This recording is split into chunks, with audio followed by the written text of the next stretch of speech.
Good morning students, welcome in online class. 7th class, today we will read Geography chapter 4 Air. In previous class we also read what is mean of air and compositions of atmosphere. Okay, now today we will discuss about topic structure of the atmosphere and weather and climate. Okay, let us discuss structure of the atmosphere कि हमारे atmosphere का क्या structure है, कि इसमें कितनी layers के according ये हमारा एटमॉस्फेयर डिवाइड किया जाता है. Our atmosphere is divided into 5 layer. कि जो हमारा एटमॉस्फेयर है उसको अगर हम देखें तो हम उसको ऐसे 5 लेयर्स में उसको हम कन्वर्ट कर सकते हैं कि हम उसको 5 लेयर्स में देख सकते हैं. These are troposphere. सेकेंड जैसे कि लास्ट जैसे ये हमारी अर्थ है, इस अर्थ पे जो ऊपरी फर्स्ट वाला जो लेयर होता है वो होता है troposphere, and second layer is stratosphere, and third layer is mesosphere, and fourth layer is thermosphere, and last layer is exosphere. Okay, the atmosphere is divided by 5 layers: troposphere, stratosphere, mesosphere, thermosphere and exosphere. Okay, let us discuss troposphere. Let us discuss about layer of atmosphere. First layer is troposphere. This layer is the most important layer of the atmosphere. कि atmosphere की most important layer है. Its average height is 13 kilometre. कि इसकी जो average height है वो 13 kilometre है. The air we breathe exists here. Almost all the weather phenomena like rainfall, fog, hailstorms occur in this layer. कि जो we can breathe, हम जो सांस ले सकते हैं इस एयर में, एंड जितने भी फेनोमेना जैसे कि रेनफॉल होना, स्नो होना, फॉग होना, तो ये सब चीजें क्या है वो इस लेयर्स के इसमें कन्वर्ट होती है. इस लेयर्स में हमें नजर जैसे आप सुबह देखते हो मॉर्निंग में विंटर सीजन्स में तो आपको फॉग नजर आता है, तो वो फॉग जो है वो इसी लेयर्स के अकॉर्डिंग है. Now next layer is stratosphere. About the troposphere की ट्रोपोस्फियर के जो ट्रोपोस्फियर एंड ट्रोपोस्फियर की जो अपर लेयर है it is called stratosphere. Stratosphere is extend up to the height of 50 kilometre. कि जिस तरह से इसकी हाइट 13 किलोमीटर थी, इसी तरह से फर्स्ट लेयर से सेकेंड लेयर की जो हाइट है वो 50 किलोमीटर है.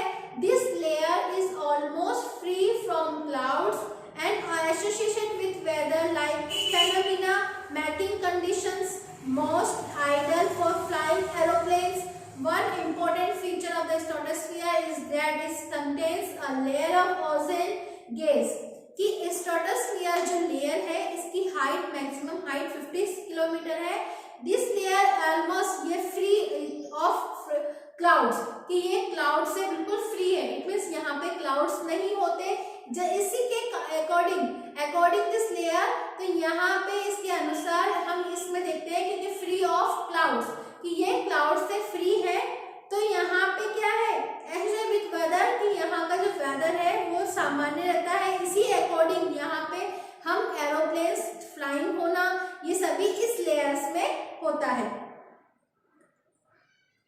और जो हमारी ओजोन सन रेज से जो हमारी सन रेज की जो हार्मफुल रेज होती है उनसे हमें जो इफेक्ट नहीं होते. क्यों?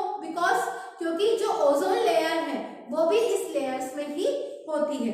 We have just learn how to protect us the harmful effect of the sun raise.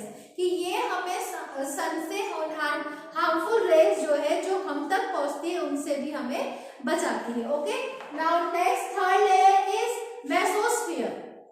This is the third layer of the atmosphere. कि ये एटमॉस्फेयर की थर्ड लेयर है.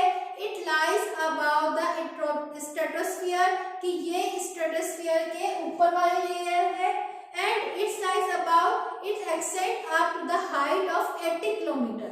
एंड स्ट्रेटोस्फियर से लेके मेसोस्फियर की जो हाइट है वो 80 किलोमीटर है.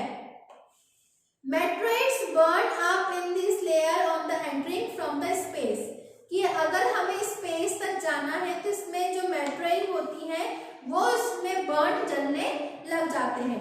Now next layer is a thermosphere. Fourth layer is thermosphere.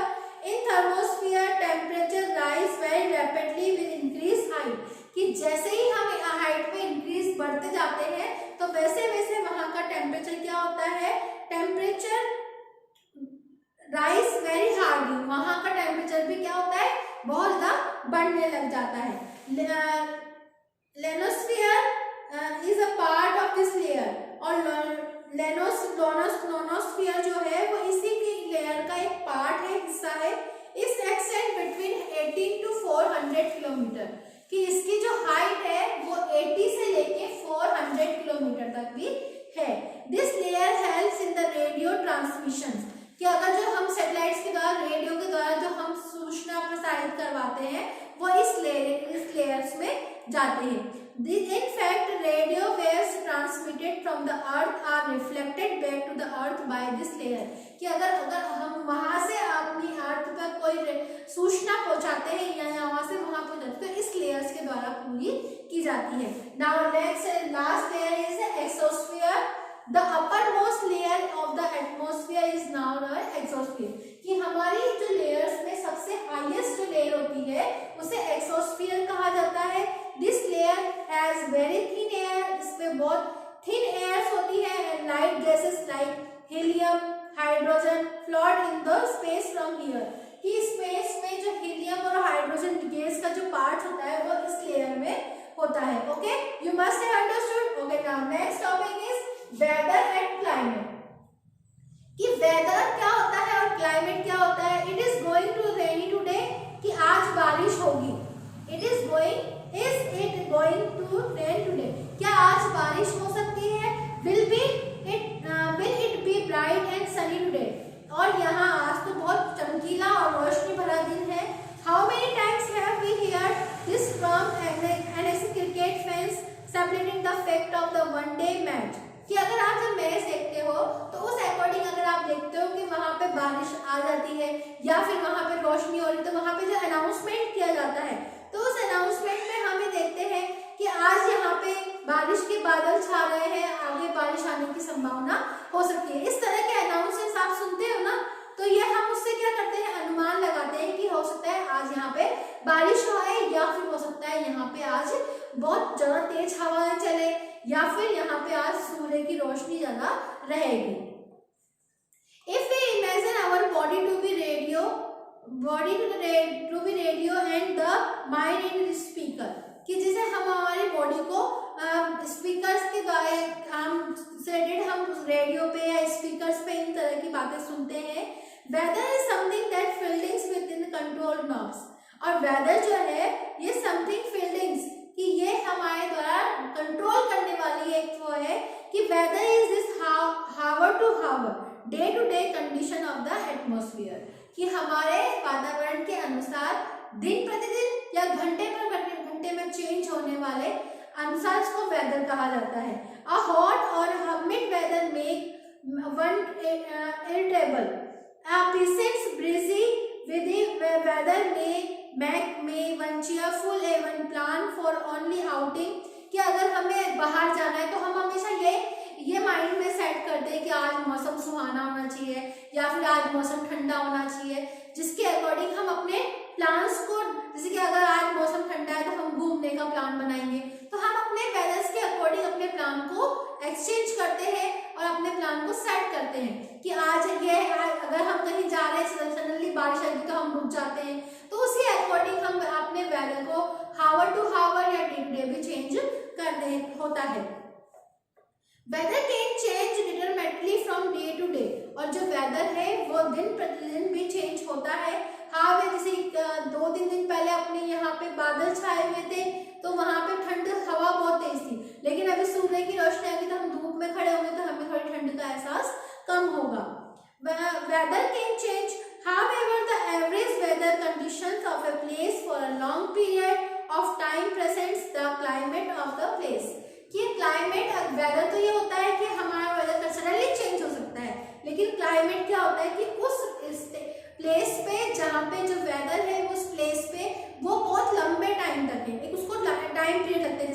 Climate change होता है ना, जैसे कि अभी यहाँ पे कुछ टाइम सर्दी रहेगी, फिर कुछ टाइम तो वो उसी अकॉर्डिंग अपने क्लाइमेट को चेंज होना पड़ता है।